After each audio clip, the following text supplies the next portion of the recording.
My name is Louw, and it's quite ironic because that's how I feel most of the days. I feel low, in fact, very low. My name actually means the crowned one, which is even more ironic because I don't feel like much of a victor. I have depression, anxiety,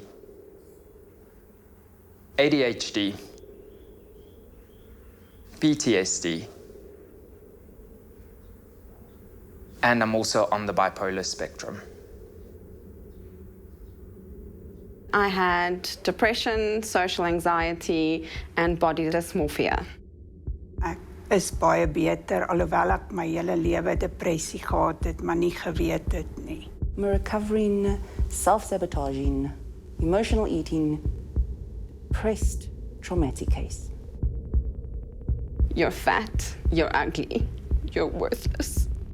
Daai jaar het hulle gedink depressie is 'n opgemaakte siekte. You know, put your big girl panties on and deal with it. You're not allowed to be soft.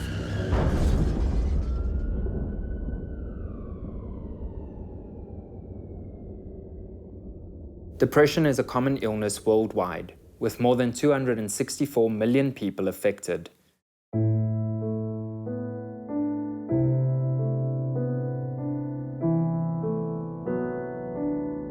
Depression is different from usual mood fluctuations and short-lived emotional responses to challenges in everyday life.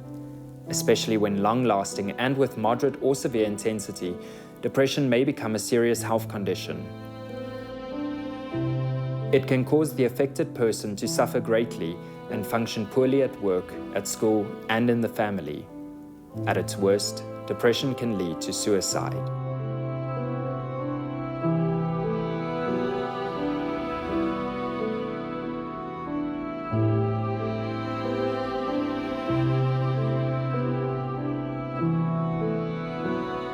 Close to 800,000 people die due to suicide every year.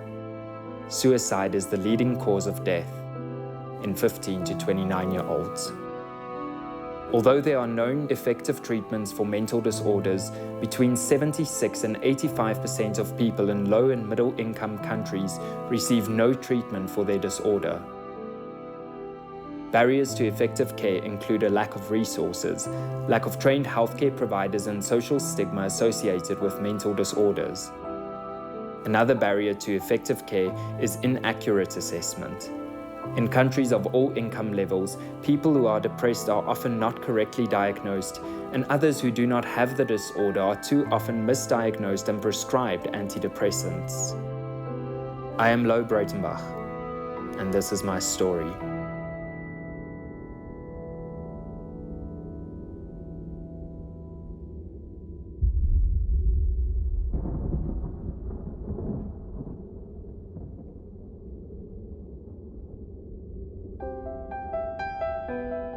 I don't always know what depression is, but what it feels like is like smiling when you're going through hell. It's telling other people how amazing they are because you know exactly what it is to feel worthless.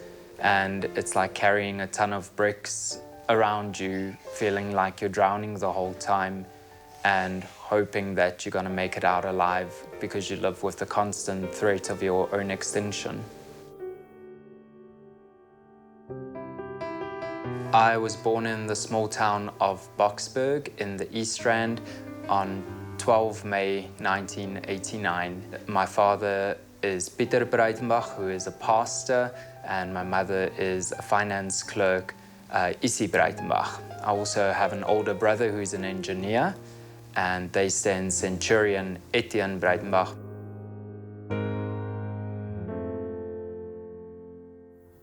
My naam is Pieter. Issy Breitenbach. Ons is Louw se ouers. Ek het 6 miskrame gehad. Die laaste een was 'n jaar voor Louw gebore is in 88 Januarie die 6de. Jy moes maar net onder die mat vee, jy het 'n skraap gehad na die babatjie en jy moes maar net weer aangaan. In daai jaar het hulle gedink depressie is 'n opgemaakte siekte. Vandag kan mense weet medies gebord word as gevolg van depressie, maar daai jaar het hulle gedink dis 'n opgemaakte siekte. Ruk jouself reg en gaan aan.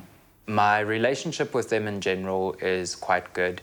My dad is like my best friend. I also get along with my mother very, very well. I love them dearly. My brother and I have a bit more of a rocky relationship. I love him a lot.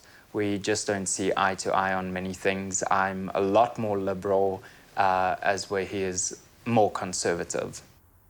Ons het so lank gebid vir 'n kind. Ek het heeltyd met hierdie gedagte geworstel. Hy gaan ek hom in die lewe bring of is dit maar nou net nog 'n miskraap?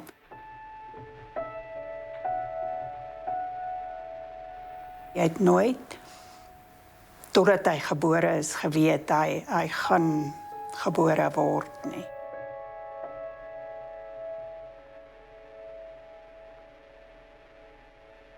As far as my household was concerned, I had a very happy childhood. The part of my childhood which carries a bit more trauma was more related to school and being bullied. And it goes back as early as the first grade, where one of my teachers actually wrote on one of my report cards that Louw is a real Casanova, but it's concerning that he doesn't have any male friends. Ons het nêrens gedink dat daar iets fout is met hom in laerskool nie. Vir ons het hy heel normaal, almal het hom gelike en hy was Hoofseun. Hy is hoofseun gewees. Hy het in graad 3 het al vir my gesê ek moet asseblief nie sy toesprake skryf nie, hy sal dit self doen. Want my toesprake help hom niks nie. Maar hy was vreeslik lovable. Die mense het baie van hom gehou en hy is vreeslik gewild by die skool gewees en alles. In third grade, I remember being called a morphie or faggot for the first time, and I was actually thrown with a chair in class for no apparent reason, just by someone who felt that they needed to express that I was different. And that was the first time that I became aware of the fact that I'm not fitting in with anyone else.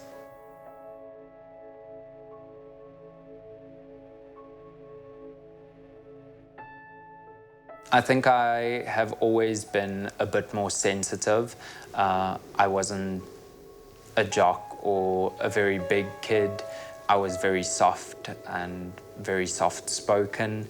I was the type of kid that was the perfect teacher's pet, and break times I would read dictionaries instead of playing on the rugby field. So I think the fact that it was so obvious that I wasn't part of any group and I was so very much on my own mission, created that environment for being labeled as an outcast. And regardless of whatever they called that outcast, there was a sense of this child is different and he doesn't fit in and therefore he doesn't belong.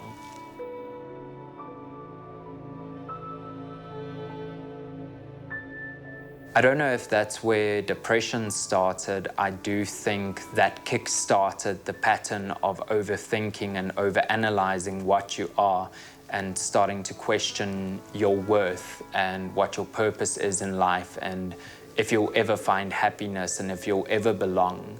And that process of overthinking and overanalyzing at that young age kickstarts behavioral patterns that I think influences depression in the long run.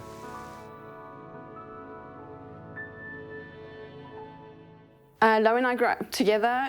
We were in the same creche, same primary school, and then eventually the same high school. Kind of lost each other along the way and then found each other after school again. I was a happy young girl during life, was put in leadership positions from a very young age, and then I got bullied about my weight and I got called Patkopus by my peers. And that outer dialogue became my inner dialogue, and it became the story I told myself. And then I tried to hide in fear of being exposed and not being perfect and people not loving me for who I am. I didn't have that inner dialogue as a young girl. I was very self-confident. I was a mouth. I could speak very easily. And I always wanted to do the right thing. I wanted to carry love and hope around with me until I started getting broken down by other people's words.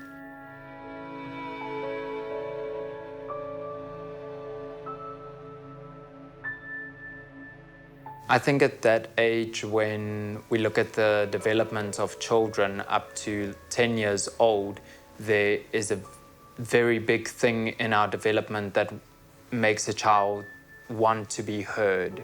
And I think oftentimes at that age, you don't understand your own emotions. So some of it comes from projecting, where children are facing hardships in their own life, and because they don't know how to process the pain, they take it out on others in the form of bullying. And because children are so immensely honest and there's no filter, it almost makes for a lack of empathy as well. So even the kindest gesture of trying to tell you that, listen, I think you're different, comes out as wrong. And it also has to do with the time in which I grew up. It was frowned upon to be soft. It was frowned upon to be softer spoken or to not playing any manly sports apart from being forced to partake in rugby, which you didn't want to play. So you constantly find yourself in this battle of, hoe kan ek sê, tussen die boom en die bas op die einde van die dag. Because you are not old enough to have your voice counted and have your opinions heard, and you're too young to put into words what you're actually feeling inside.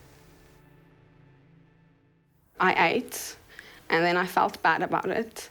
And because I felt bad about it, I ate again. And it was just this vicious spiral. And I started gaining more and more weight, and I didn't know how to lose it.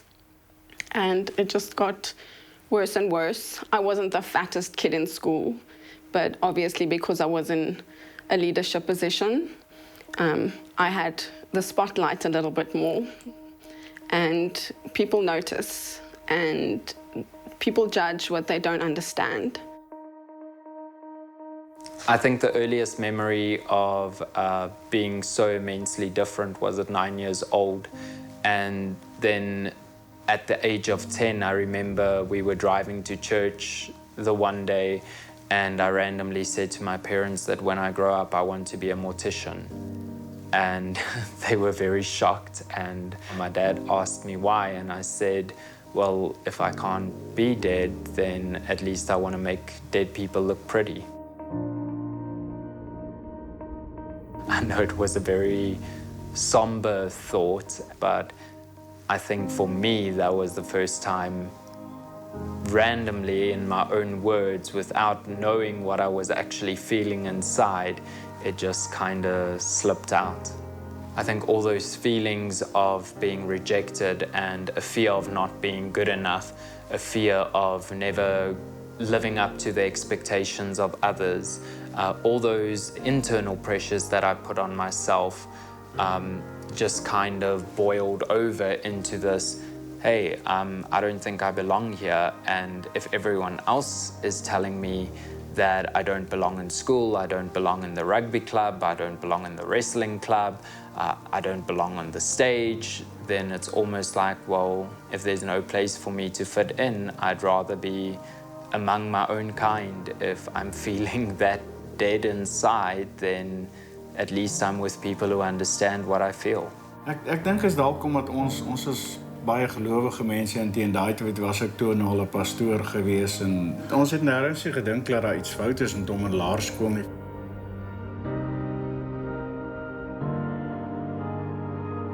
I was very nervous going into high school, especially because I came from such a small primary school where there were only 300 learners. And then on my first day of school in high school, I remember one of the matrics asked me what my name is, and I thought I was quite quirky and funny, and I said Louw, double O, Louw.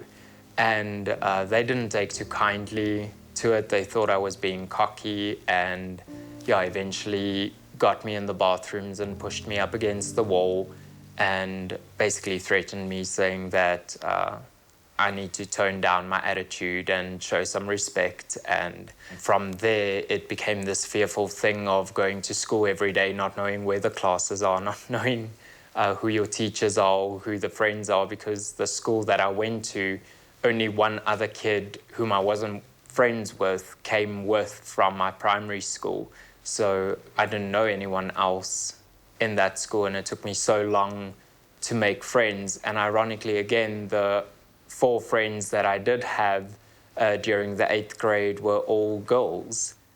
And through grade 8 and 9, I was made fun of quite often for my voice. It didn't break at that time. I think puberty kicked in a bit late. So because of my shrill voice, I was made fun of even more.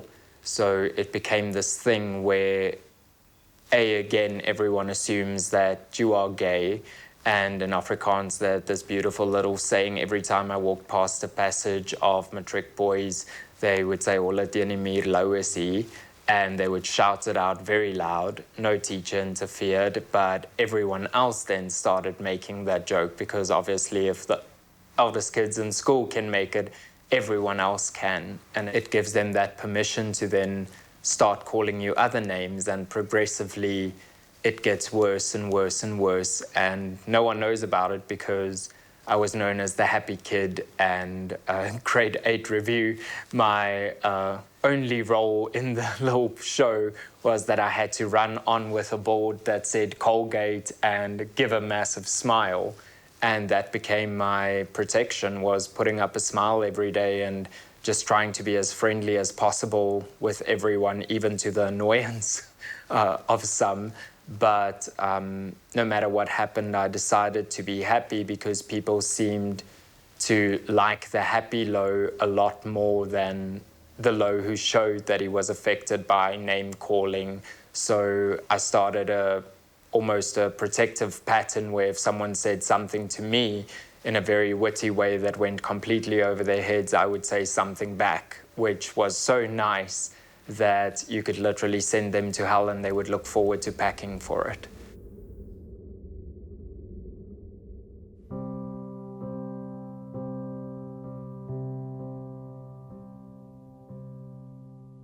I actually wonder if it doesn't start most places, or from the same place for most people, which is actually, I think, high school, where, I think, you try and fit in so badly with people, and, everybody creates a stigma and a label, and, high school, we all know what it's like. And try and fit in places, and it's like trying to fit a jigsaw puzzle into a round hole, And I think that's where it definitely manifested in me, where my depression actually became quite obvious in my life, where I realized, something's not right. Why don't I seem to get along easily with certain people? Or mainly, it just always felt like I didn't fit in. And I didn't realize I actually wasn't meant to. I think it was rejection and bullying in certain senses. Way back then, bullying wasn't a thing. If somebody said something, you had to deal with it, toughen up, Especially in the small little town I came from, is, put your big girl panties on and deal with it. You're not allowed to be soft. You're not allowed to be vulnerable. You've got this. And you're not allowed to verbalize, usually, or, how you feel or what you're going through. And it's almost like you get a feeling of shame and guilt for actually admitting, but I've been hurt, or I have feelings that are negative. And, so I would remember, like, children, walking past them in, these awful school uniforms one gets, and, hearing them comment on, like, my body, or spotting something that I know I was insecure about, but even if they looked in that direction, I would immediately assume that that's what they were thinking about me. All the negative things I was building up in my head about myself, I was actually, at the end of the day, in some ways, I think I was my own worst enemy. I painted the picture for myself, where I just kind of added the missing pieces, where if someone did look at me, that's immediately what I thought. Or if there was someone who was saying something, you try and play it off, being the funny one, the crazy one, the chubby friend. But I think that's definitely where, to me, the biggest parts of all of that started for me. I know when I was at that age that, Cosmopolitan was a big thing at that time, and, you'd read it and you'd, be so excited about it. And I was very into fashion, secretly. I was very into fashion, really desired to want to be a fashion designer. So I enjoyed fashion magazines, and I'd look at them, and I think I know we all say about how magazines, follow like certain genres, or tell you this is a certain way you should look, or this is how you should dress. And I think subconsciously that just builds up in you, and all girls are exposed to that. I think even all women are exposed to that, and I think in some cases some girls are taught that, or their parents are an example to them in that case. In 2005, I was in the 10th grade and I just turned 16, and then something major happened that changed my life forever.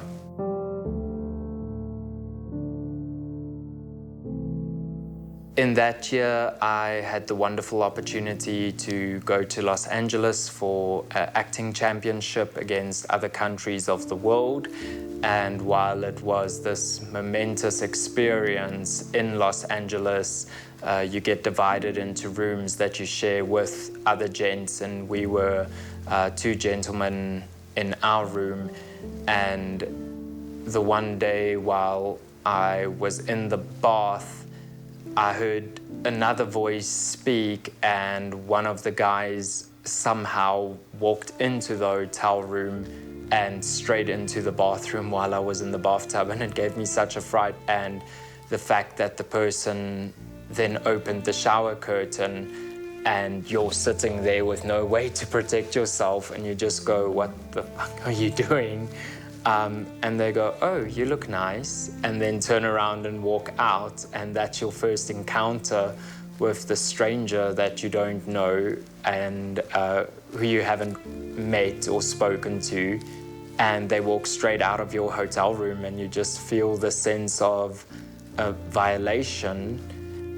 And then because we were there for 2 weeks, it carried on with sexual comments and touching me as he walks past me, and did it in such a subtle and charming way that you almost feel guilty to say that this is what's happening to me. And again, having no frame of reference, A, contact with boys, or B, knowing that someone's coming on to you, and not just in a flirtatious way, but they're actually physically touching you and making comments and leaving notes in your hotel room. And it almost becomes this very stalkerish tactic where you feel too ashamed to tell anyone, and you just kind of let it happen. And the more times it happens, the more you just keep quiet about it, because you become desensitized by it, and you think that it's normal because you have no frame of reference of what it's like to have anyone interested in you. Because I, at that stage, had no interaction with any girls or any boys for that matter. You don't know what love was or what it was like being pursued or having someone interested in you. So it felt wrong, but logically, it's this messed up thing where it also kind of feels validating to have someone interested in you, and then only afterwards you realize, oh wait, this is not normal, and someone's not supposed to stalk you, and there's a difference between getting to know you and just grabbing you at every chance when no one's looking.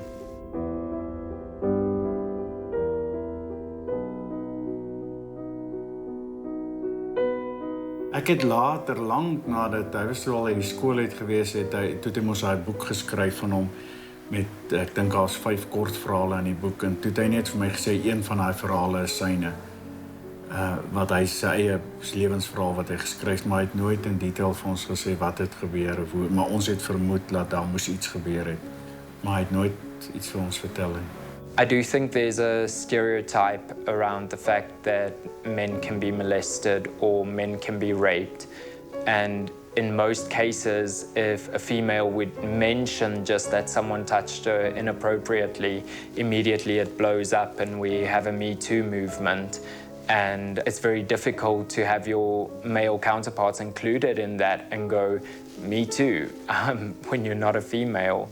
And especially in Afrikaans culture, very frowned upon, because you don't want to tell anyone, because it makes your lack of masculinity even worse, because now you are even more scared that people will think, oh, you're gay, or people will judge you, or think that you're not man enough, and that's why that happened to you, because somehow the victim becomes the person responsible for the deed. And ironically, the first counselor that I went to, that I confided in to tell what happened to me, and her first question was, but yes, was I acting a bit effeminate to welcome this behavior of someone else?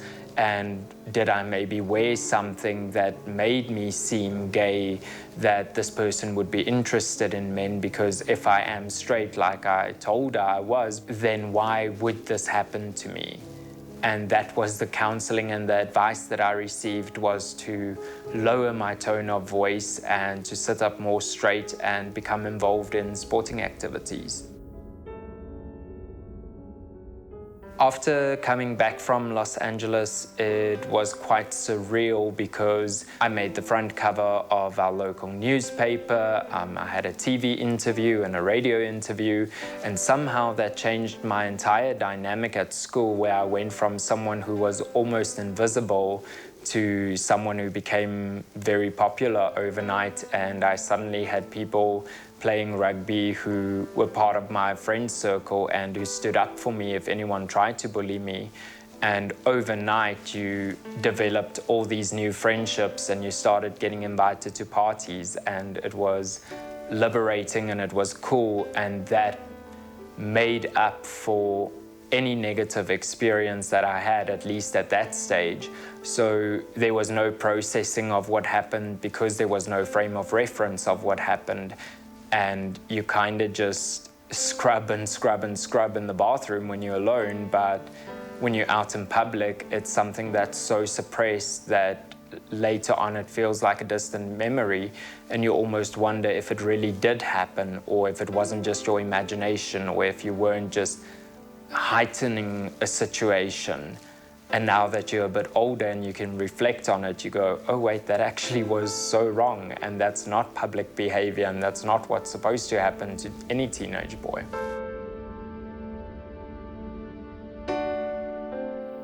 I never verbalized often how I was feeling. So, you know, I was a lot, well, I am a lot Labinki. So I'd, you know, connect with art or music, dance, those kinds of things, but in the secret, you know. Wouldn't speak about how I feel or acknowledge it very openly at all. I'd be a very closed book. And because of that closed book, I think I came across very grumpy and hard and bitter.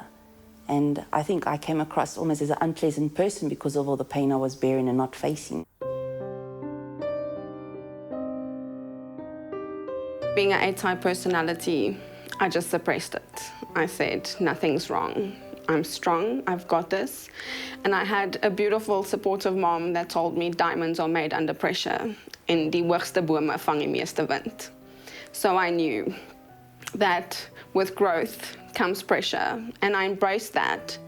But the more and more the outer dialogue started getting louder and louder, the more it turned to my own inner dialogue. You're fat, you're ugly, you're worthless. No one cares about you. Who are you? Why do you have something to say when no one else cares?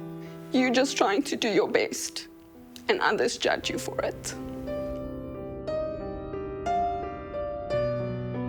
My problem with eating and a little bit of body dysmorphia started in primary school because I was a very hefty kid. I even played prop for the first team, not because I was any good at rugby, just because I was overweight.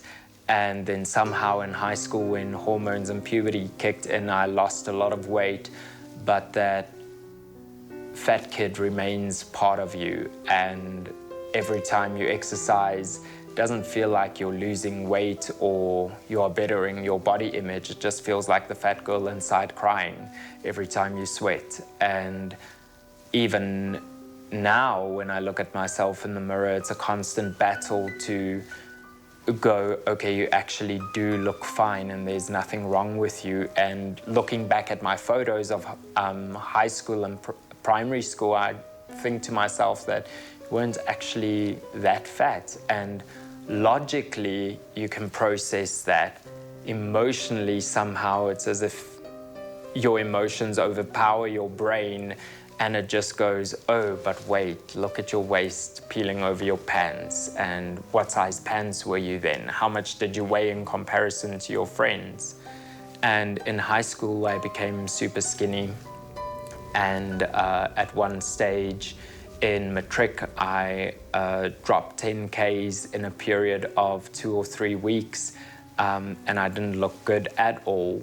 And in my mind, I was still completely fat. And that led to a cycle of self-doubt and self-pity and not feeling good enough, not feeling worth it, despite being such an overachiever at school. And I really did do everything and excelled academically and culturally.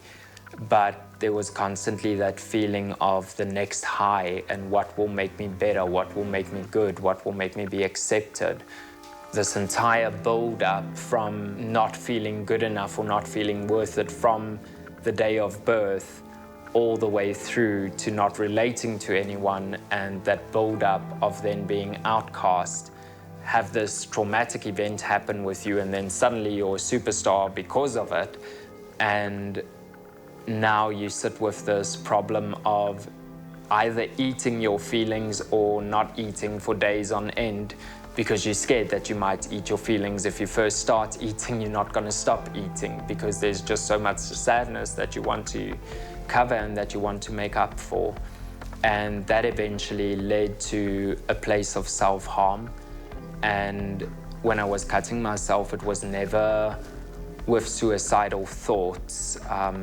As often as people may think that you're trying to kill yourself, I don't think it was. For me, it was a way of feeling, and when you do cut, for a moment it makes you feel something because you are so numb inside of suppressing everything, and you're so happy and energetic the entire day to make sure that no one else thinks that something is wrong with you.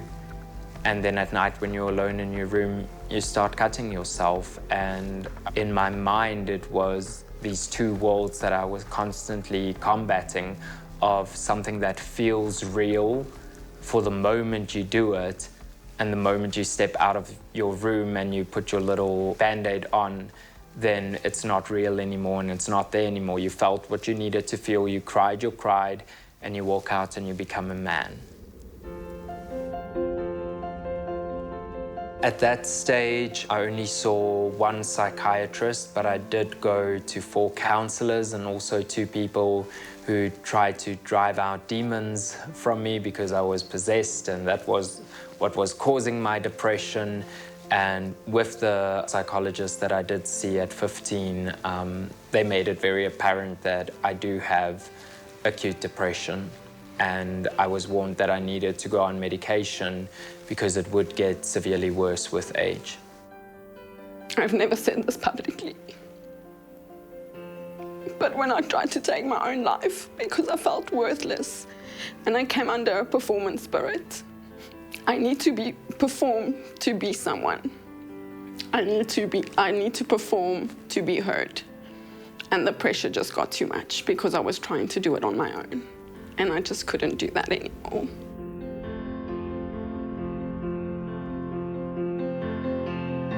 I took an overdose of pills. And thank God, it got stuck in my throat. I didn't have enough water with me, so I had to walk to the bathroom to go fetch more water to swallow the pills. And I collapsed in the hallway and the glass broke. And my parents heard that.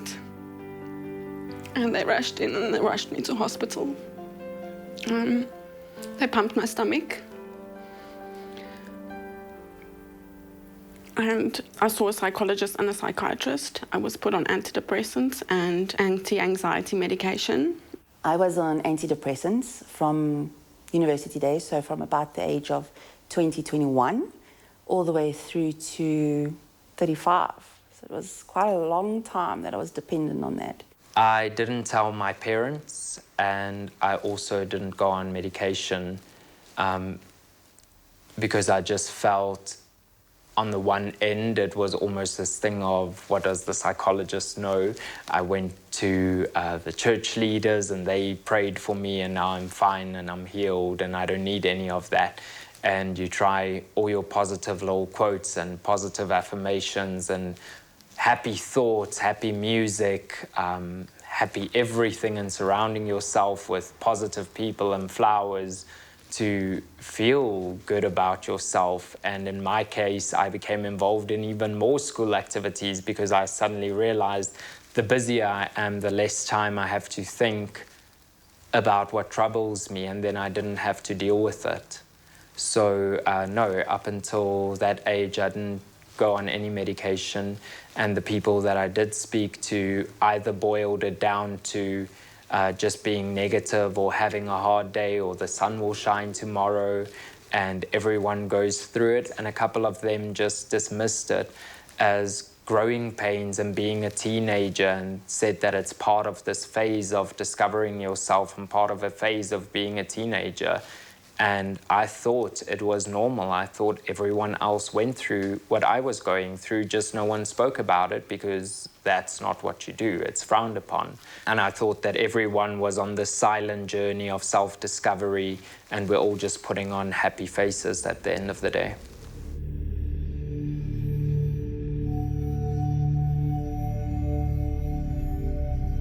Hy het een matriek, net na matriek het hy deur 'n vreeslike rebelse stadium gegaan wat hy in klubs rondgehang het en goed, en dit het ons slaaplose nagte gekos en baie tyd op ons knieë gespandeer om deur daai tyd te kom, maar gelukkig is hy oor dit.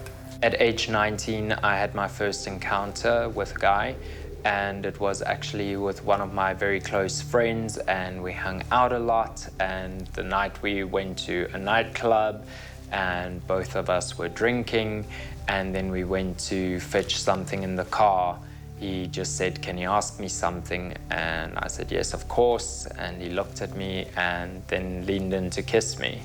And I kissed back, and that was the first encounter. I don't think it was very enjoyable. The moment I did it, I felt extremely guilty, up to a point where I said that I had to leave and removed him completely from my life. And I think that might probably have caused some scars in his life as well, but I didn't have contact with him again until years after. And for me, it ruined a friendship, and it felt like my life was in ruins for a very long period of time, because obviously we grew up very religious, and by that time I had discovered what the meaning was of being a morphe and being called a faggot your entire life.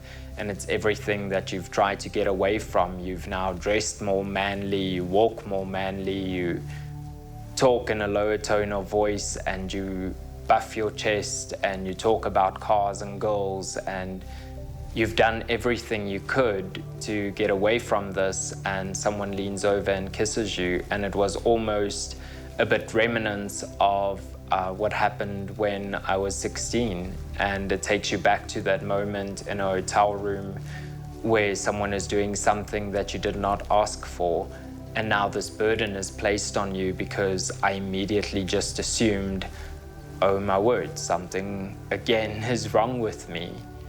But the difference this time was that this wrong sparked an interest.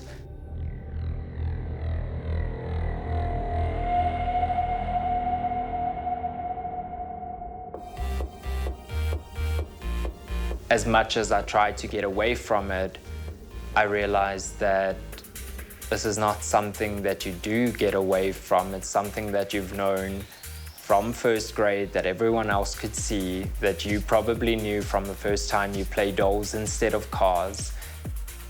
And suddenly it just became more and more apparent that this is actually the life that I do want and do desire. And I even tried dating girls. I had a girlfriend for an entire year, and every time it came to kissing her or even just holding hands, it just felt wrong, and it felt more exciting, and the hormones only kicked in when it happened with a boy. And when I was with a girl, no sexual arousal whatsoever. And that's kind of how your body tells you that something is not for you and something else may be for you.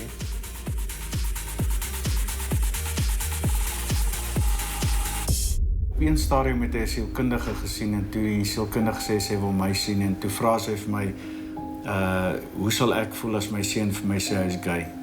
Toe sê ek vir ek geen probleem. Ek sal hom nie afsien of slegter behandel as my seun en ek het hom onvoorwaardelik lief. Ek het nou nie gesê ek het geen probleem daarmee nie, want ek het geloofsoortuigings oor dit. Maar ek het gesê ek het my kind onvoorwaardelik lief. Maak nie saak wat die Bybel sê, wat die mense sê nie, hy is my kind en die Here het hom vir my gegee, so ek het hom onvoorwaardelik lief. En ek het nog altyd by hom gestaan. As mense hom op Facebook aangeval het, het ek dit elke keer op keer gesê ek het my kind onvoorwaardelik lief. I think when it comes to being gay, there are different sides to the coin. I personally do believe that most of us do get born that way. It's something that's genetically encoded in your life. But I do also understand when there's circumstantial situations which makes it easier to lean into that lifestyle, when there's no father figure, or if there's abuse or trauma, or stronger female influence in a person's life, or bullying. For someone who's been labeled that their whole life, I can see someone leaning into it. But personally, I believe that there's a lot more at play when we look at the genetic code and how these things are carried down to generations. And just because of a lack of education and a lack of information, we often misinterpret what it means being gay, because I do believe there's a sexual spectrum, and I don't think one person is 100% straight or 100% gay. I think through certain life experiences, and as you discover yourself and as you build up certain experiences in your life, we shift down on that scale of things that become acceptable and things that are completely unacceptable, and where we draw the line in those emotional and cognitive behaviors. We move up or down on that scale.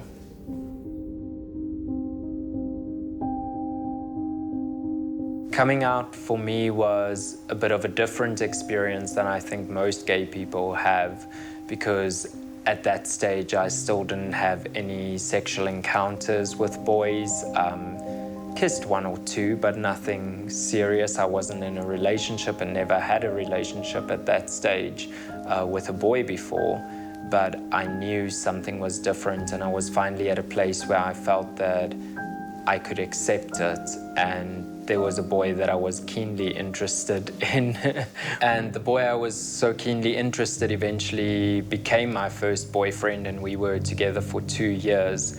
But before that, I decided to tell my dad about my experience of being different and not being sure what to call it. Ja, ek kan nou nie meer die detail van die gesprek onthou nie, maar dit was maar basies daaroor gewees dat hy gevra het hoe sou ek voel as hy nou sou uitkom en dit nou openlik sê dat hy is, want op daai stadium weet ek is nou in die kerk, ek's 'n pastoor, ek het 'n image om te handhaaf en allemaal daai goeters. En my raad aan hom was gewees, moet net nie jouself iets anderster maak as wat jy is nie. Bly 'n man, want God het jou as 'n man gemaak. Hy maak of 'n man of 'n vrou, en daar gebeur nou iets tussen ons en wat ook al, maar weet, dit maak nie anderster wat jy is nie. Ek meen, jou anatomie sê jy's 'n man, so moenie dit van jou af wegvat nie. I distinctly remember asking my dad not to tell my mother until I'm ready to tell her. But by the evening when I came home, it was very apparent that he did tell her. So my mom didn't take to the news too well. For an entire month or two, she ignored me completely, which is difficult when you still stay with your parents and suddenly they stop cooking, they stop cleaning for you, they stop doing everything. And every time your mother sees you, she just starts crying. And the 1 or 2 times that she did speak to me was when we were in a mall and we would walk past baby clothing, and then very gently she'll touch it and be like, "You'll never experience this." And that just makes you feel more guilty, because the last thing you want to do is hurt anyone, and you think you're doing yourself and them a favor by saying, "This is really me and this is what I've been carrying around," but you don't change overnight and start wearing feather boas and heels to church. And I think once they realized that it's still the same low, it's just now they know what I am, they became okay with the idea. Isie het dit baie erg gevat. Sy het haar in die kamer toe gesluit en sy wou nie praat nie en al daai goeters. Sy broer wou glad nie met hom gepraat het nie maar dis 'n proses waardeur ons as gesin moes gewerk het. Ons almal was nog steeds lief vir hom en ons almal wil hom nog steeds hê en niemand het hom weggegooi nie, maar dis 'n ander ding om die werklikheid aan te spreek en dan in die openbaar te gaan daarmee, want op daai stadium het ons nie geweet hoe om dit te hanteer in die openbaar nie. Vandag is ons baie meer uitgesproke daaroor as wat ons toe was. Shortly before coming out, I went to see a psychologist who then referred me to a psychiatrist because I was not coping with this big secret and it weighed so heavy on me and so many other traumas that I never discussed and things that I felt I had been afflicted by. And the psychiatrist prescribed an antidepressant, but it was a very short and interesting meeting. It was literally, "Hi, what's wrong with you?" And I said, the psychologist referred me because I'm depressed, and he said, "Okay, cool, no problem." And he wrote out a script without any research or questionnaire or anything else, and I walked out 10 minutes later with my prescription of antidepressants. And then while being on these antidepressants, it just spiraled because I don't think I was tested for the right type of medication, and I don't know if the dosage which I was given was the correct dosage, and it literally made me numb up to a point where I felt helpless, I felt undeserving of life, and I literally lost a will to live. It was a threat of extinction that you learn to embrace because it seems like there's no other option. Hy het 'n jaar gap gevat wat hy net by die huis gebly het. Toe sê ons vir hom, jy kan nie niks doen nie, jy moet iets doen. Toe het hy 'n kursus in journalistiek en creative writing gedoen. En Hy is baie emosioneel op en af, jy weet, en hy het vreeslik maklik angsaanvalle gekry, jy weet, veral as hulle kompetisies hou en sulke goed, en dan moet ek hom eers gou agter die skerms invat en vir hom sê al diep asem, relax, is nie so erg nie, huil 'n bietjie en dan trane afdroog en dan weer terugvat. Dit was 'n rollercoaster ride want die pille het hom baie emosioneel gemaak. En ons kon dit nie altyd verstaan het nie, want eers partykeer het ek so moedeloos gewees, ek weet nie wat gaan aan nie. Sê ek vir hom, drink jy jou pille? En toe kom ons agter is die pille wat dit doen, en toe het hy op 'n stadium die pille heeltemal gelos. In the beginning, I embraced it and I was like, this is something that can help me. And the longer I was on the medication, the more I realized that I couldn't find healing because I numbed my emotions and I couldn't feel what I was supposed to feel and work through what I was supposed to work through. It numbed everything. I didn't care about anything, anyone. Your puppy died, so what? Life goes on. It made me feel like myself. It helped me be the joyous, jovial person I felt like I was inside, but I was always too afraid to acknowledge or to try and be. And also what I think what helped me about it was that, I think you become dependent on things like that. And you kind of, no, it's okay. I've got issues. I've got things I've got to deal with. But don't worry. I'll just have my pillicky tomorrow and I'll be A4 away again. And then just put back the mask and put back the wall and you go ahead again. But when you make the choice to actually start digging deep, that's when you no longer need that coping mechanism.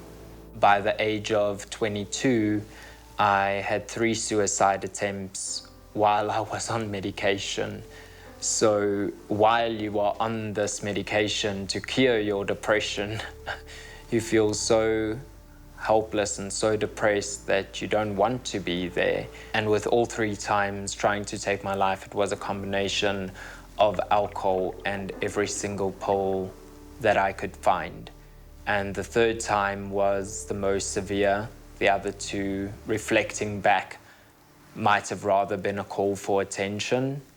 Whereas the 3rd time, I meticulously planned this endeavor. I Googled how much it would take not to wake up again, and then combined all those pills with a bottle of vodka, and decided that this will be how I go in my room watching series. And I actually had the movie The Hours on that I was watching of Virginia Woolf and how she committed suicide. And I was into this movie, and while watching the movie, I just related to it so strongly that it felt that that was the right thing to do. Hy het 'n klomp pille gedrink en 'n bottel weet nie wat nie gedrink en gelukkig het ons toe agtergekom as iets fout. Obviously, not being successful after 3 times, you kind of go, okay, well, I'm not good at this, so it didn't fare well for my personality, which is a type A-driven perfectionist who wants to do everything right and who usually pretty much succeeds in everything. Not to sound arrogant, but whatever I did really well. And then to have this burden of failure. When I woke up from my little self-induced coma 3 days later, it wasn't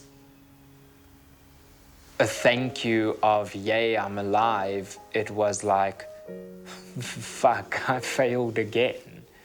And I was angry and I was sad and I was disappointed that I had to go on living. And while this happens, everyone else tells you, you got your second chance at life and you should be so happy, and this should motivate you and show you that you have purpose and that you still have lives to touch. But it all just kind of feels like a lie, because it's the one thing that you really wanted, and it's the one thing that you really did want to excel at. And to wake up from that and have that disappointment of not being able to achieve it was enough for me to say that I'm getting off my medication completely then, because if I'm forced to live, then at least I'll do it on my terms, and at least I'll feel something, whether it is extremely low or extremely high. At least I would feel. Eventually it did balance out, and I found enough suppressive healing in terms of suppressing all my emotions that I felt I could carry on living a normal day-to-day life and doing it very successfully. Hy het by die huis gesit vir 'n jaar en hy het nou die journalistiek en creative writing gedoen, en na 'n jaar, want ons ooreenkoms was jy kan 'n jaar by die huis sit. Na 'n jaar toe sê ek vir my moet gaan werk. Ja, hy kan nie, hy weet nie, en die job wat ons om kry en daai werk wat ons kry wil hy nie doen nie. Toe stel ek voor, hoekom gaan werk jy nie by Tannie Celie nie? Toe gaan werk hy nou by haar. 6 maande later, toe sê hy vir my, hy is so gefrustreerd, want hy weet beter as die Tannie. Toe sê ek, nou maak jy eie drama skool op. Toe begin hy dit daar by ons huis. 2 kinders, en toe 4 kinders, en toe 8 kinders, en toe 12 kinders, en toe maak daar 'n winkeltjie oop, 'n perseel oop daar in die ID Center. On the outside, I had this tremendous success where I opened a theatre school in a place where no one thought a theatre school would be possible. I got my first car, I finished my studies, and I paid for my own studies, and I was on the outside living the dream. And it's these two worlds that you constantly live in, of drowning inside, while on the outside it appears so successful. I once read a quote where it said, owning your own business, and if I may paraphrase the quote, for me it's depression, is like riding a lion. Everyone else sees it and goes, oh, you're so strong, you're riding a lion, look at you go. And you going, oh my fuck, and I'm a fucking lion. And it feels like your whole world is falling apart. But on the outside, you work so hard to make everyone feel like someone and to make a difference, because you know what it's like to feel absolutely worthless and to not feel anything at all. I actually went for bevryding, liberation, And that's when I decided to get off my medication. And amongst other things, I studied in the beauty industry, so I went into somatology and health and wealth and fitness in the hopes of helping to give people tools to deal while I still wasn't able to deal with it myself. And after I went for liberation, I got stronger. I connected to my spiritual side, and I connected to my creator. And that's when I found my power. I can't do this alone. I can't do this. This is why Jesus died on the cross for me. It's because I don't have to do this.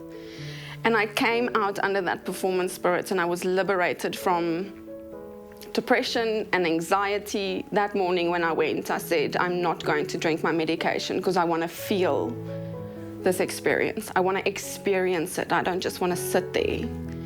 And I haven't been on medication since. Well, the only way that I was able to get off this so-called coping mechanism of being on antidepressants was I have a very dear friend who's a clinical psychologist, and she stood by me through literally the darkest of times in my life, the lowest of times, and she helped me learn how to face my problems and how to identify them better and how to actually approach them and to deal with them without me even feeling like I was being, analyzed. I felt like, wow, I never thought of that, Oh, wow, yeah, that's a good way of looking at it. And it felt like she, in many ways, opened my eyes to perspective and choice. So that, I feel, was a big support system for me. And the more I learned how to deal with things, the less I needed to cope. It's been a journey to get there. It's lighting a lot of candles along the way. It's forming a relationship with your Creator. And I just want to quote Holy Spirit here. He revealed this to one of our coaches and mentors, and he said, there's no calling without first answering the one who calls. And I answered the one who called, and I discovered my calling. So today, what was something that was out to get me and destroy my destiny has now become my testimony. It's become what I do. It's my job. We coach people on lifestyle, and we coach people in a holistic way, mind, body, and soul, to find their freedom and their purpose and their calling, because we had found our own through finding our Creator. I am officially recovering from being my worst enemy, being my #1 negative speaker in my life, and emotional eating. No longer, I'm absolutely fully recovered from that. And depression. Depression was something I dealt with for a very long time. And because I am recovering from all the issues I've dealt with in my life, depression's fallen away. And yeah, I've just learned how to adapt and learn how to handle all the trauma I've experienced in my life and how to grow from it and use it actually to become a positive impact for myself. This has actually resulted in weight loss, and I see and sense and take in things so much more vividly, which I'd lost out on, I think, for many years.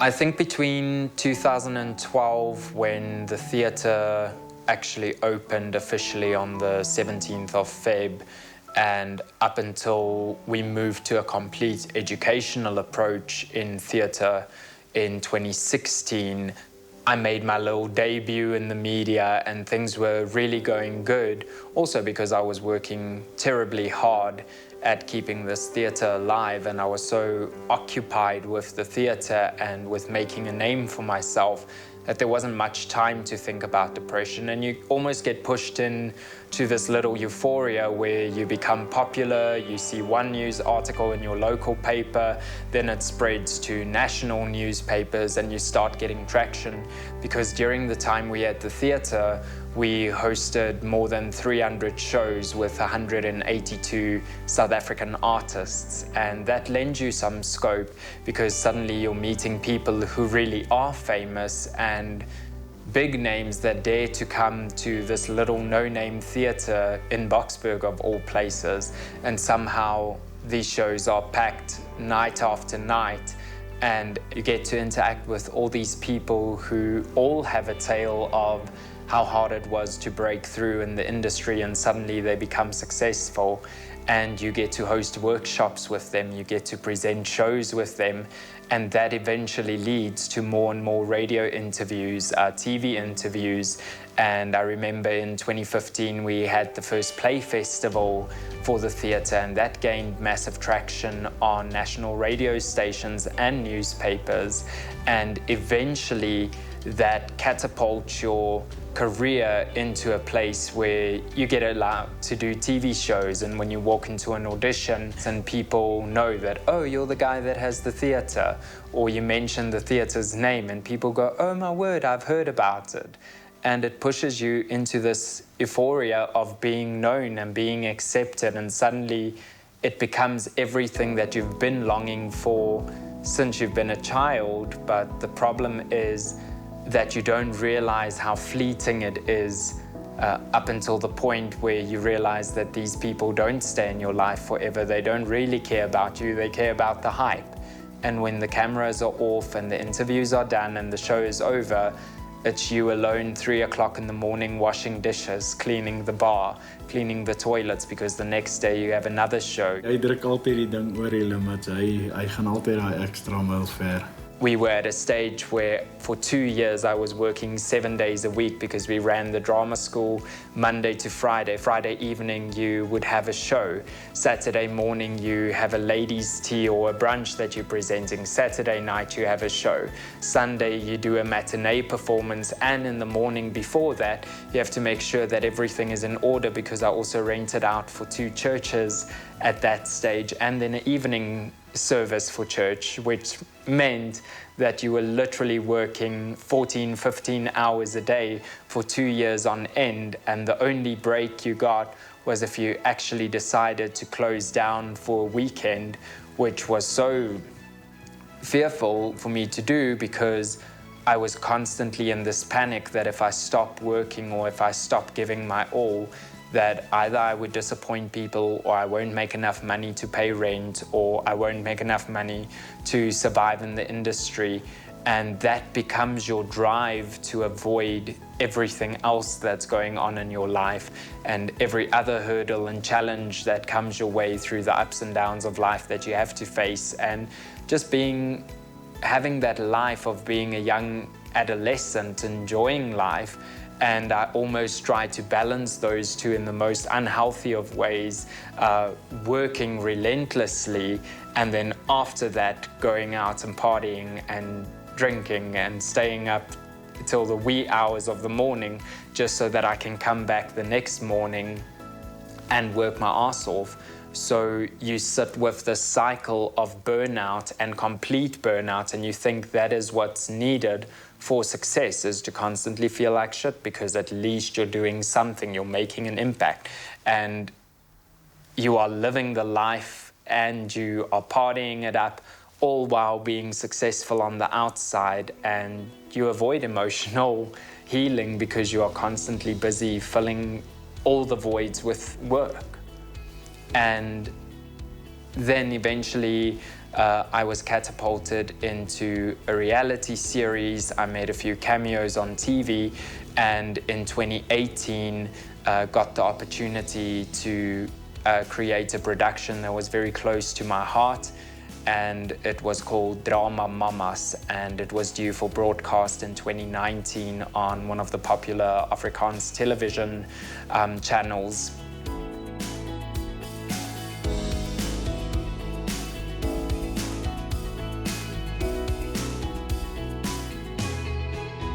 Ons was natuurlik vreeslik trots en het kort kom inloer en kyk hoe gaan dit en so, en ek het so 'n klein 2 sekondes rolletjie gehad by die ouete huis wat ek hom moes gegroet het of iets, en hy het my uitgetrap soos gewoonlik, maar dit was natural, dis wat hy gereeld doen. So dit was nie moeilik geweest nie. It was received very well, and suddenly you achieve what you've wanted to achieve, because the media now recognizes you not only as the person with the theatre, but suddenly you become the actor or the presenter or the host of a certain show, and they attach your face to that brand, and you get all the media coverage that you could ever dream of.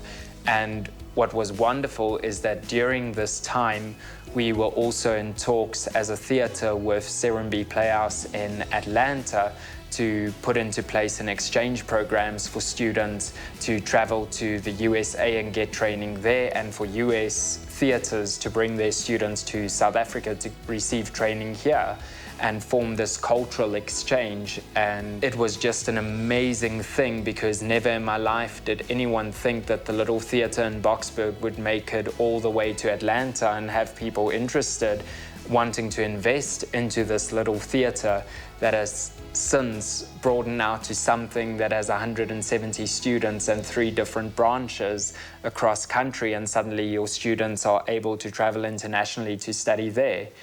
And I was in the US for an entire month in meetings with different theatres, and blithely unaware that my life would change literally the day after I land from that US experience. So coming back on that ultimate high of interacting and living your dream for an entire month, and I came back on the Tuesday, and the Wednesday my life altered in a way I would never imagine, and that it would never be the same ever again. Asseblief, jy moet bid. Asseblief, ek was ook nooit so bang nie, asseblief. I arrived back on the Tuesday morning in June, and the Wednesday was one of my very close friends' birthday, and then I went for dinner the evening. It wasn't a late evening, and by 9 o'clock I left Johannesburg to come back home. And I was traveling on the N3, and as you come around a corner, there's a little dark patch where some of the lights are out. And I saw in the distance something white, which I assumed was a stationary truck, and I put my flicker on to go over to the slower lane, and just as I changed lanes,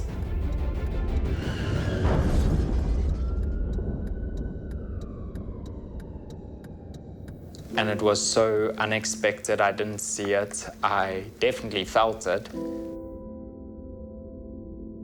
The last thing I remember of the accident was the trailer pushing up against my window as it crushed my entire bonnet. And I closed my eyes, and the only thing I said was, "Yera, help." And I grabbed my head, and I remember as I opened my eyes, the first thing I did was I literally felt if my head was still attached to my body, because the last thing I saw was literally the trailer heading straight for my face. And miraculously, the neck was there, and the body was there, and I looked for blood, and there was nothing. And yeah, in Afrikaans, there's a word, doodse stilte, and that carries so much meaning, because for a couple of moments, which feels like eternity, you sit there and it is completely quiet. There's nothing, there's no one, there's no sound. You just smell accidents and tar and fuel. And I remember a girl running over to me, and all I remember was that she was wearing this red jacket, and she said, "Are you okay?" And I said to her, "I'm fine. Is there anyone else that got hurt?" And she said, "No, all the passengers of the taxi are standing on the side of the road." And I said to her, "Are you sure? Is no one hurt?" And as I said that, you just heard the scream that made your blood stall, and suddenly everyone turned around, all the passengers, everyone that was on the scene, looked to this trailer, and there were people trapped under it.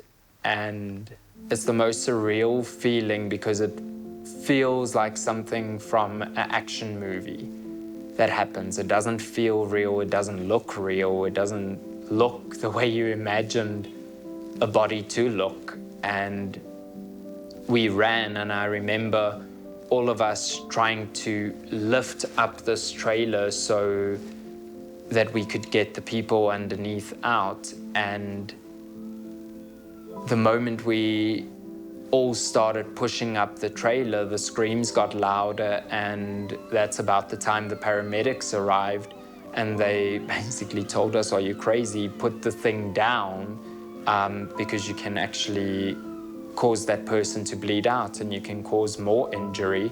They will handle it, they're the professionals." And I remember everyone putting it down, and I couldn't let go because I was standing right next to one of the guys who was the first to die on impact, and you're standing next to this lifeless body, and your body just doesn't allow you to put something back down on someone when you've just lifted it off of them to try and help them.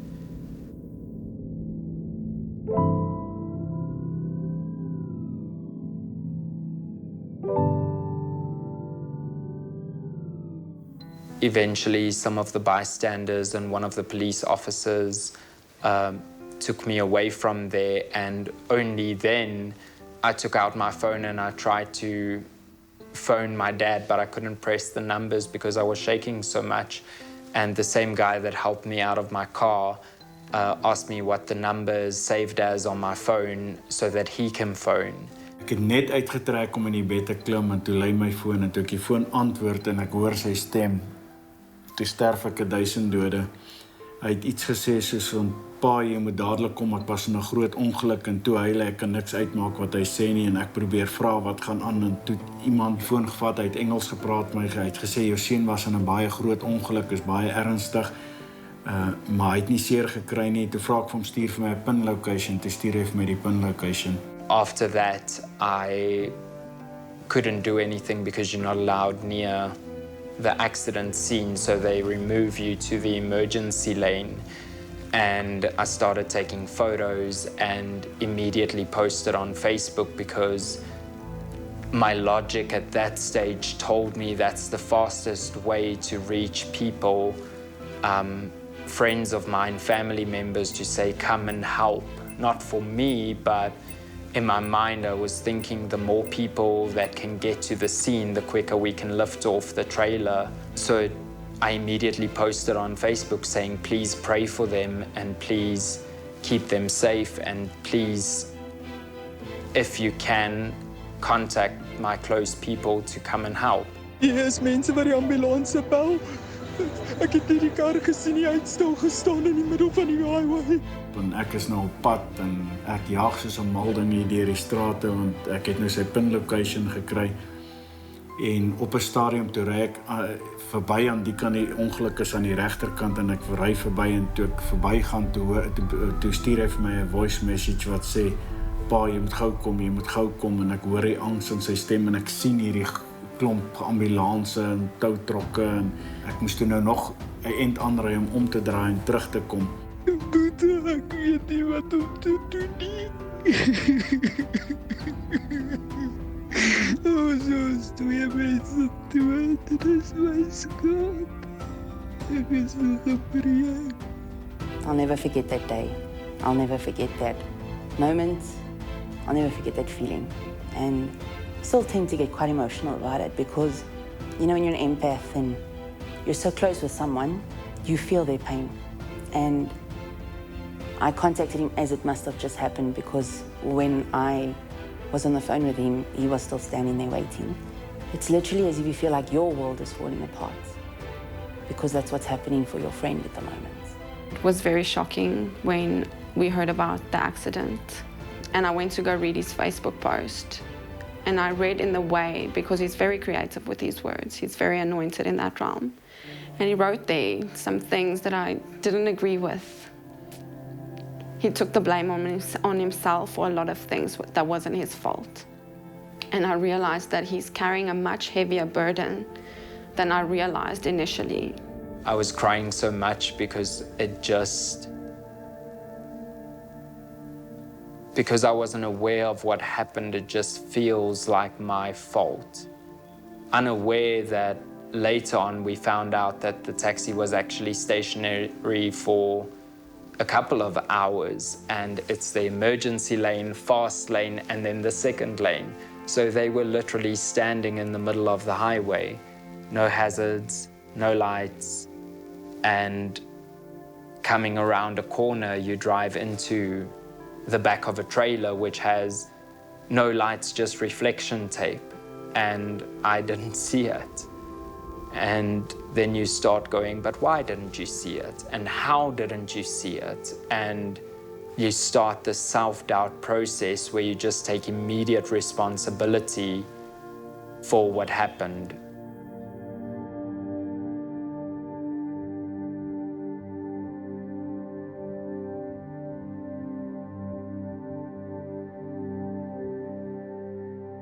Well, the severity of the accident was quite evident in the photos that were posted. You know, you take a second take and you kind of look and, is this real? You know, we know Louw is in the drama field. You know, we're all about drama and being dramatic. And when you get to see this, you kind of think, is this a joke? You know, no, but this is Louw. Louw wouldn't say something like this, you know. It's very surreal. Die toneel as 'n ou daar aankom, ek kan dit vir niemand beskryf nie. Dis iets wat my vandag nog as ek daaraan dink, as ek ambulans hoor, dan kry ek so gou 'n koue gevoel in my bors.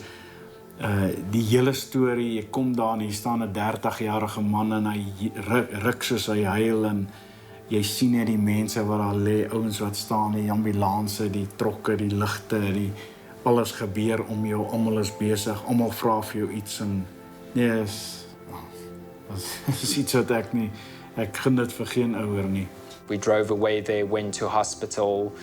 I showed the doctor the pictures I took of my car, and after doing the initial assessment, when he saw the photos, he said, there's no way that nothing can be wrong. We have to send you for x-rays, and did the x-rays and went to my parents' house that evening. I slept there, and for many nights after that, those screams stayed with me, and that's what you remember, is not the accident itself, but this absolute gutted feeling that you hurt someone else. But there wasn't much time to weep, because the following day, right after the accident on Thursday, my co-workers from the US arrived to South Africa for their exchange, which we have our annual camp every year, the Broadway to SA camp. So there wasn't any time for tears or self-loathing or anything, because you learn to be a strong Afrikaans boy, and big boys don't cry. So I sucked it up, and the following morning told my mom that I need to borrow her car, and they asked if I was ready to drive or if they had to fetch the Americans from the airport, and I was quite insistent that I needed to do this myself and get into the car as fast as possible before it becomes a thing.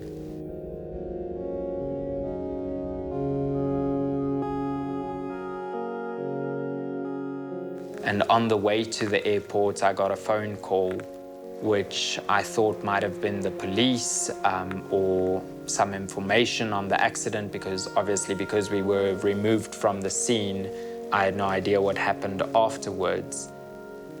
And I pulled over on the side of the road, put my hazards on, answered the phone, and the call was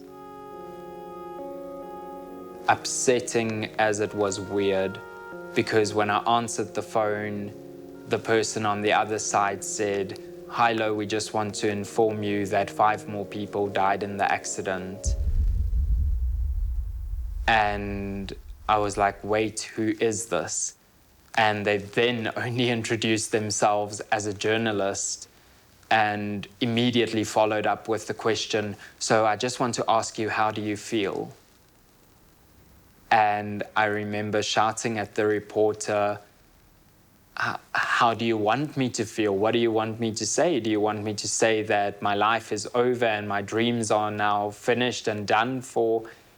Because that's how it feels. It feels like I came back from a month-long euphoria and something I spent my entire career building, finally have a TV show that's airing on TV, and I felt responsible for killing people, and I knew about one person who died on impact. Now suddenly you're telling me that 5 more people died. So in my head, I'm thinking 6 people have now passed away. And put the phone down in the reporter's ear, dried my tears, drove to the airport, fetched the Americans, came back to the house, and as I was driving back from the house, I saw the first beeld articles posted on the lamppost. TV man, een ongeluk, 2 sterf. It was so crazy because in my mind, literally 10 minutes ago, someone told me that there's 5 more people that died. Now you drive home minutes later and you're on a lamppost and it says that you killed 2 people.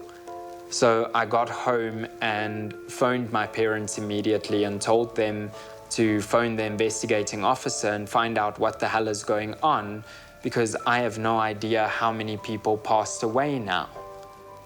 And the investigating officer at that stage told us to absolutely ignore the media and that they don't know what they're reporting. Only one person passed away and he doesn't know of anyone else. Only to be followed up with a phone call an hour later from the same inspector telling us that the actual facts of the matter is that 1 person passed away in the accident, 2 were taken to hospital, and they later on passed away. So in total, 3 people died in the accident. And it was just this roller coaster of emotions, because I mean, you feel quite cuck when 1 person dies, but there's no way of describing to anyone how you feel when you feel that you're responsible for 6 people dying, and then finding out, no, it's 2, and then going back to, oh no, the actual statistic is 3. And killing 3 people, driving into 3 people, or labeling it as an accident and having to acknowledge that you don't have any part in it and that it wasn't your fault is the biggest struggle of my life, because no matter how many times you excuse yourself from that fact or that argument, you still drove the car, you were still in the car, and had you not gone out, you feel that you might have been spared from all of this that digged up every other trauma.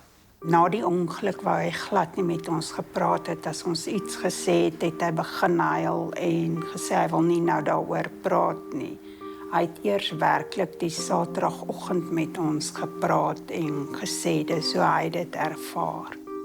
You walked out of an accident in which no normal person would have, should have, or could have survived if you look at the car. But you don't have any blue marks, you don't have scratches, you don't have burns, you don't have anything to show for your trauma, which means everything is internalized. Because there's 2 parts to that sword, and the one cutting edge is the fact that people tell you that you've been spared for a greater purpose, and this is your chance at a new life, and God has a plan for you. And it doesn't make you feel better, it makes you feel more like shit, because does that then mean that there wasn't a plan for someone else's life? It means that why is your life more worthy than someone else's when your only goal your entire life was to not be here? And now you're forced to live through someone else's death. And it should have been you. It would have been a blessing if it were me because I was the one who wanted to go. I didn't plan the accident, but would have been a nicer way to go instead of trying to commit suicide. And the problem, secondly, that cuts so deep is the fact that no one sees your pain. Everyone asks, how are you doing? And because you're so tired of telling the same story over and over again, you just go, I'm fine, I'm busy recuperating, life goes on, and you get all these little cliche catchphrases where you just go, oh, I'm doing good, oh, don't worry, we're getting back there, and the sun will shine tomorrow, and the sun doesn't shine, it doesn't shine for months. But the moment you say the words, no, I'm fine, and people can't see a physical injury, they go, okay, so can we have class on Monday? And that's exactly what I did, and I jumped back into work and had class the following Monday, I had class the following week, class the following month. And where I could, I delegated some of my responsibilities, but at the end of the day, I just jumped straight back into the only pattern I've ever known is to work till burnout because it makes you not feel.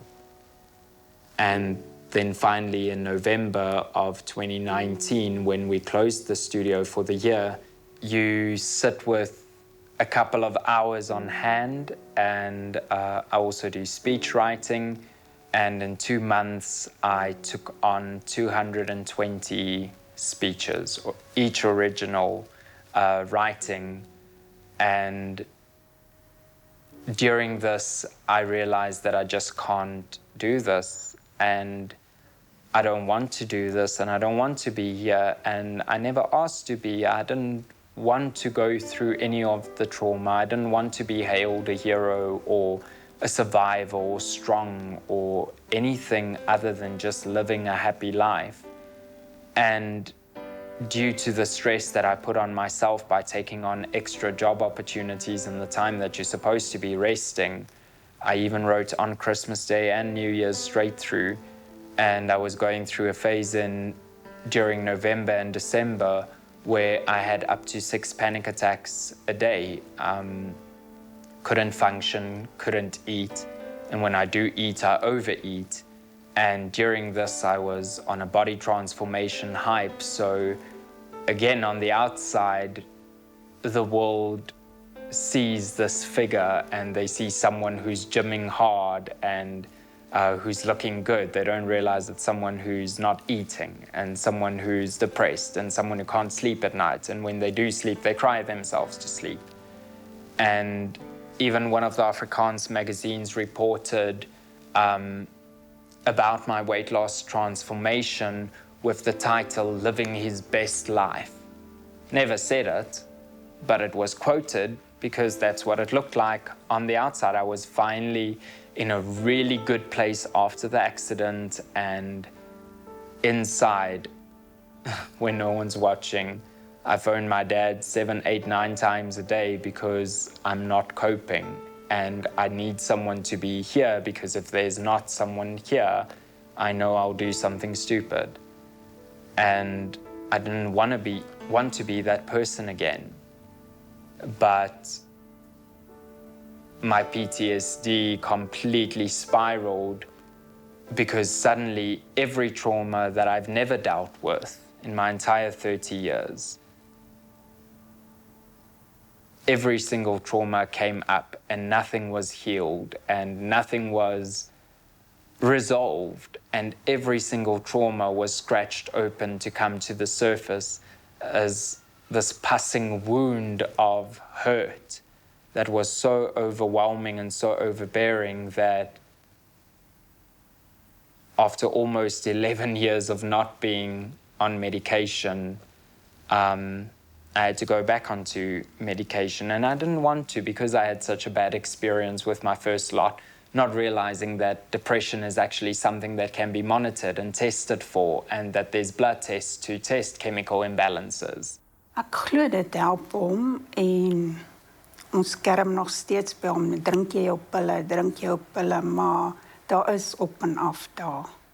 Party daar voel hy, dit werk nie, maar hy het ook 'n baie besige program, so hy sit baie druk op homself. Ja, stres help natuurlik nie. Jy kan soveel pille drink as wat jy wil, maar as jy soveel stres soos wat hy dra, want hy dra stres op hom, as hy soveel stres op hom sit, dan affekteer dit die pille en so aan. En hy moet weer terug gaan psigiater toe en sy behandeling moet dalk bietjie aangepas word en so aan. Maar hy's baie beter as wat hy was voor hy gegaan het. Dit kan ek verseker sê. Nee, hy's op 'n baie beter plek nou.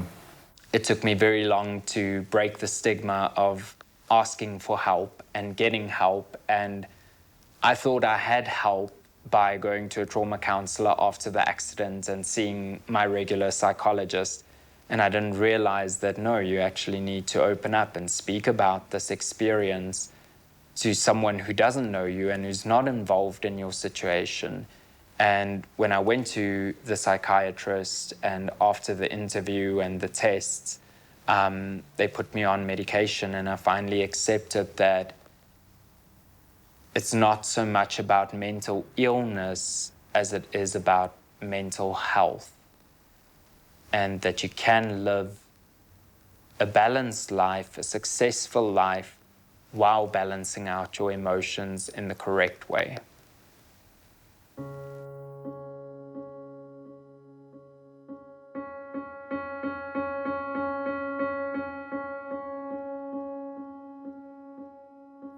I would like to think that medication is not the only solution, and I would like to think that it's not long-term, although doctors have already warned me that this isn't something that you sign up for as a once-off. It's not something that goes away as your trauma gets healed. It is a chemical imbalance that you deal with throughout your whole life. And yes, we can lessen the symptoms and find coping mechanisms to deal with it, but you have to accept that you have an illness. When someone has diabetes, we don't tell them that, oh, change your thought pattern or play hill songs or have positive thoughts and it's going to go away. Yet when someone actually builds up the courage to tell you and confide in you that, listen, my emotions are doing weird things to me and my head is not on straight, I'm not coping, I'm anxious in social situations where other people are having fun, I'm so anxious that I can't wait to get out of the room. And while you are so isolated, you can think of nothing worse than being alone. And when you are with people, it's the only thing you want to do. And we accept so easily that someone has a broken arm, but we don't accept that someone has a broken heart. We accept that someone has cancer, but we don't accept when someone's brain is not functioning the way it should be functioning. And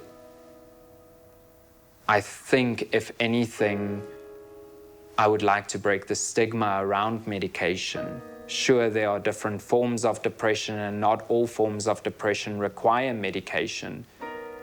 But if it is a choice between life and death, as much as you want to die, you have that obligation to the person you were called to be. You have that obligation to the families who weren't fortunate enough to live on. You have that obligation to your own family to make sure that you stick around so that you can see what the fuck all of this was about and why you needed to go through that to get to that higher purpose, so that hopefully we can sit and make documentaries like this one, which will let people know they're not alone and that you can live a healthy life despite your illness, and start opening up dialogue about mental health and the importance of it and how important it is to fill your cup, because you can't pour from an empty one.